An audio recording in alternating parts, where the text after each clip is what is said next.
আসসালামু আলাইকুম গাইজ, আশা করি আপনারা সবাই ভালো আছেন। আজ আপনাদের দেখাবো নকশি কাঁথা ছাপ কিভাবে দেওয়া হয়। আমাদের পুরো ভিডিওটি আপনারা যদি দেখেন তাহলে বুঝতে পারবেন ও শিখতে পারবেন আমরা কিভাবে কাঁথায় ছাপ দেই। আমরা প্রথমে কাঁথাটি সুন্দর করে বিছিয়ে নিব, তারপর আমরা কাঠের ডাইসের মাধ্যমে এই ডিজাইনটি করব। দেখুন, আমরা রং করা বিরাস দিয়ে রংটা ডাইসে সুন্দর করে মাখিয়ে নিব।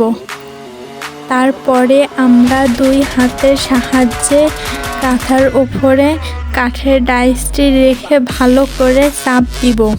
তারপর কাঠের ডাইসটি সরালে ছাপ হয়ে যাবে।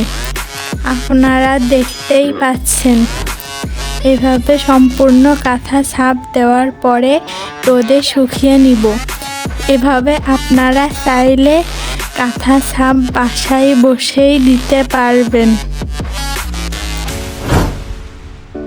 এরকম আরও নতুন নতুন ভিডিও পেতে আমাদের চ্যানেলটি দ্রুত সাবস্ক্রাইব করুন, লাইক, কমেন্ট, শেয়ার করুন। আল্লাহ হাফেজ।